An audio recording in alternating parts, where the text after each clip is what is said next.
No niin, datasta tietoon, tietokoneharjoitus 3 ja demo 2, eli käydään tämmöinen regressioesimerkki läpi. Regressiossa meillä on jollakin tai jollakin muuttujilla selitetään jotakin kohdemuuttujia, eli puhutaan riippumattomista muuttujista ja riippuvista muuttujista, eli jollain riippuvilla muuttujilla selitetään jotain riippumatonta muuttujaa. Ja otetaan tässä esimerkkinä tämän ykköskierroksen leludatan 14 datapistettä, jotka ovat pituutta ja painoa kuvaavia suureita. Nyt yritetään pituuden avulla selittää painoa. Eli tarkoituksena on esimerkiksi löytää tähän joku polynomisovitus, vaikkapa suora, jonka avulla me voitaisiin selittää, että miten pituus selittää tätä painoa. Ja tästä on ihan hyvä esimerkki tuossa netissä. Täältä löytyy koodista niin linkki, joka sitten osoittaa tänne, jossa meillä on 6 mustaa vai 5 pistettä. 5 pistettä. Ja sitten yritetään sovittaa siihen tuommoinen suora siten, että kun me piirretään sitten etäisyys tästä pisteestä tuolle suoralle kohden tätä y-akselia tai y-akselin suuntaisesti ja neliöidään se, eli tuo etäisyyksestä neliö, saadaan tuommoinen harmaa alue. Niin kun nämä kaikki 5 harmaata neliötä summataan yhteen, niin saadaan näiden neliöiden summa, eli joka on täällä ylhäällä näkyy, ja koitetaan minimoida tätä, eli pienimmän neliösumman menetelmä. Ja nyt tämä viiva on laitettu tähän, tai tämä suora on laitettu tähän, mutta se voisi kulkea missä tahansa muuallakin, eli me voidaan katsoa tuosta vaan tätä animaation giffiä, niin näette, että kun laitetaan tuo viiva vähän eri paikkaan, niin noin neliöiden määrä, tai koko suuren, eli täällä näkee myös kuinka tuo neliövirhe sitten kasvaa ja pienenee, on suurta, ja sitten se saavuttaa minimiarvon tuossa kohtaa. Ja nyt tämä, että me saadaan se pienemmän neliösumman menetelmällä tuo sijoitus aikaiseksi, niin se on ihan analyyttinen laskutoimitus, ihan pelkkää matriisin lasku on hyvin simppeli ja yksinkertainen ja siksi hyvin käytetty.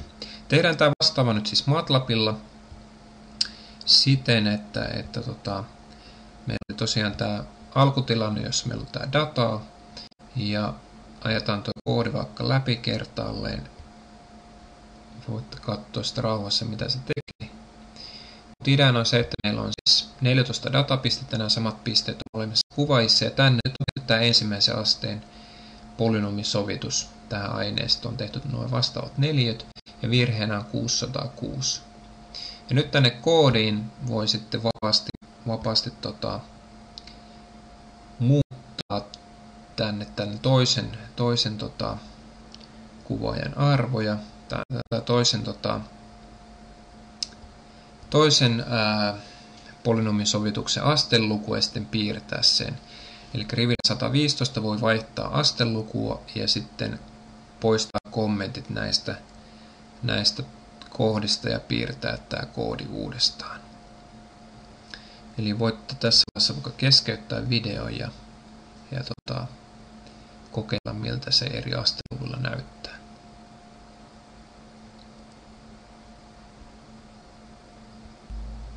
No niin, nyt mä oon tässä vaihtanut asteluku 2, eli nyt mulle pitäisi tulla parabelikäyrä, ja mä ajan tämän koodin läpi. Niin tää tulee tosiaan tuommoinen parabelikäyrä, se on melkein lineaari, mutta nähdään, että se toisella asteella pienentynyt jo toi virhe selkeästi, tai siis pienentynyt tästä luvusta. Ja nyt kun meillä on datapistettä, niin periaatteessa 13 asteen polynomi kulkisi tarkalleen kaikkien pisteiden läpi, eli silloin kaikissa pisteissä toi virhe olisi 0, jolloin myöskin